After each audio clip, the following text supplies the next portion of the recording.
Welcome back. What is networking? Wow. What is networking? Is it a condition, T.Y.? I have no idea because, you know, individuality is amazing to me. I'm out with different people, supposedly, be networking. I come in the room and see all these bougies, wannabe, important divas, Mr. Man, and they sitting around acting like they don't even know why they're here. Everybody, well, you know, up in here, you know, we network, you give everybody a card and this and that, ain't nobody passing out nothing. Everybody walk around here trying to sashay and looking all good and that. Why am I talking to you? Well, I got one thing better than you. Why come I paid because somebody told me to come to not a network, but they can tell you how to get into the movie industry, what to look for. Got there, nobody ever had a role in a movie. Well, that's Atlanta. You gotta get familiar with Atlanta, Kristy. No, but they told me everything. I was like, okay, may I have my money back? But you told me first you told me we were gonna be in this big old stadium. Then you come to find out it's in a little tax place that's smaller than this. Kristy, welcome to Atlanta. Welcome to Atlanta. Okay, but hold up. Let's keep it where we're at. What is networking? Somebody explain to me. Okay, let me tell you what it is. Let me tell you what it is. Networking essentially, when I was in New York, networking was I was the connect for everything. You need an apartment, I could get you an apartment. I talked to somebody, the old people like me because I was from down south, so I would get people apartments, I would call, I would hook people up with jobs. I would be the link in Jamaica, that's what they call it, the link that brings things. But in Atlanta, the link, and I don't know if it has something to do with the fact that we are from the southern part, but people are afraid to really put you in their network here because of how it rolls. So we don't really have a network here. People distrust people so much. There's so much backbiting here. Well, are you really from? Are you originally from New York, or you just been down here? Well, see, I'm both. I am both southern and northern. But I grew up in the winter in the south. And I spent my summers in New York. And then I moved to New York and went to college. So I've learned that both people are different. Yeah. Southern people, New York, Northerners will hook you up. They'll say, I'm gonna let you live. I'm gonna refer you, I'm gonna give you love. I'm gonna give you love. I'm gonna show you some love. But here in Georgia, it took forever for me to get in. My best friend was a realtor. She was doing appraisals, making so much money. I said, yo, just hook me up. Love is love. That's what we say in New York. Just hook me up. No, it took forever. I had to have something tangible for people to let me in. That's true. I'm gonna piggyback off that because here in Atlanta, it's like if I have a casting, Tina B, have a casting. You know, you get your 20, maybe 15, 20 girls come out, whatever. Now, if I put Love and Hip Hop, Portia gonna be there, or somebody's gonna be there, the line is wrapped around the building. That's networking in Atlanta. Right. A name.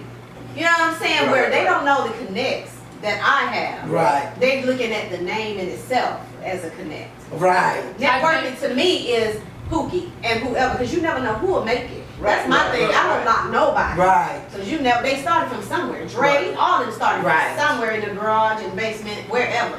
But the thing is, people have to have, in Atlanta, I tend to find out it has to be a name wrapped around it. If you say Mimi gonna be at a casting call, I have been there to those casting calls. But she hasn't helped nobody. You can't get in. Exactly, and the line is wrapped around it. I'm the one who people are gonna talk to get you in. But they don't see that. They see Nene and this person and that person.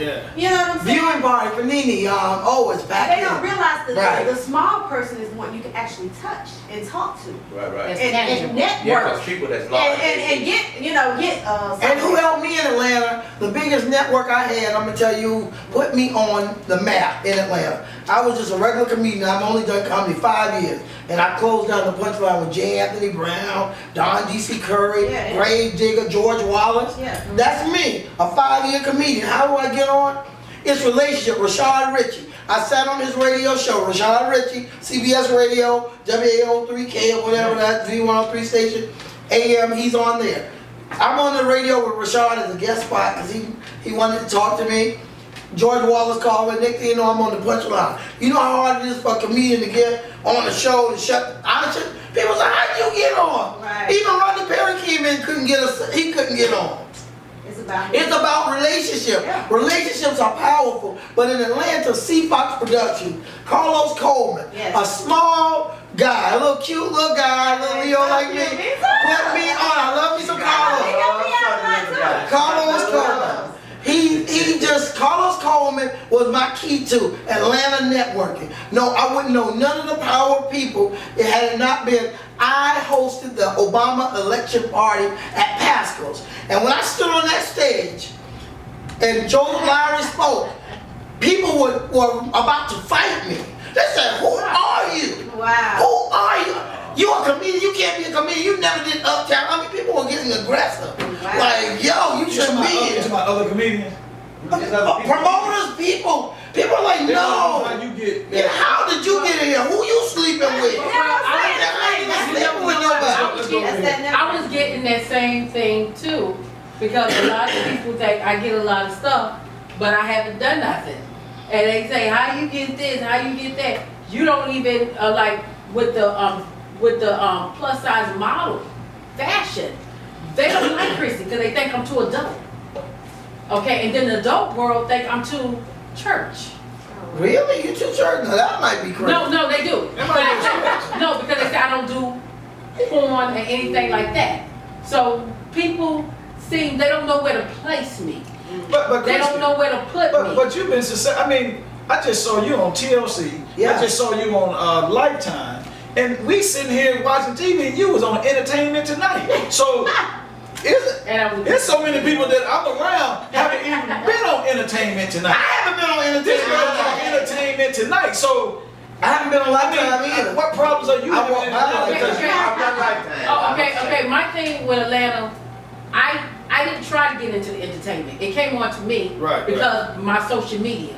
Yeah, And right. that's where everyone get me from. So when I first did a play and I first tried to get into the fashion, wherever I would walk in, people had a certain attitude towards me. Because they're like, what is she doing here?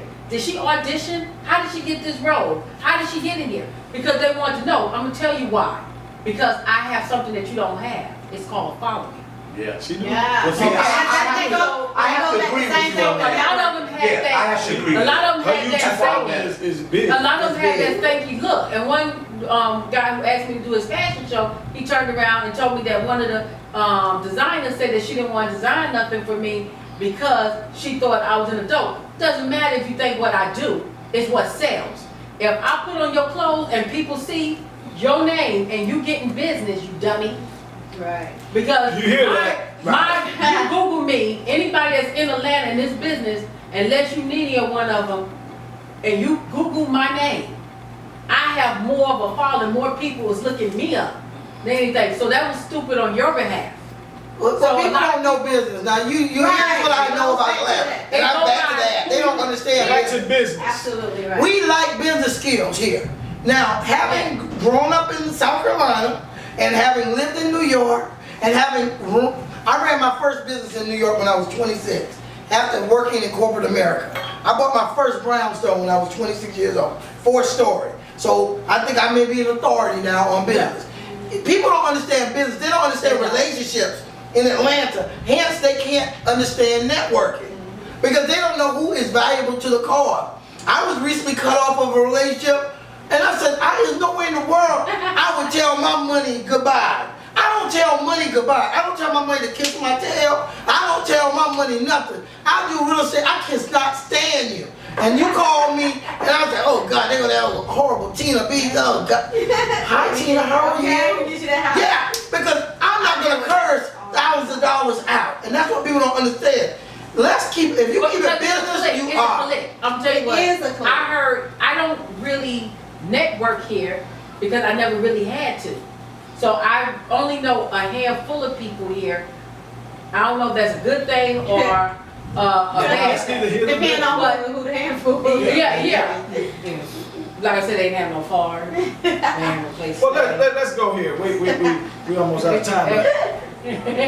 Why is it here in Atlanta that we are doing this, talking about each other, when we're supposed to be helping each other? I noticed though, coming back home to Atlanta, Jealousy. it's a lot of that. I mean, it's a lot of that.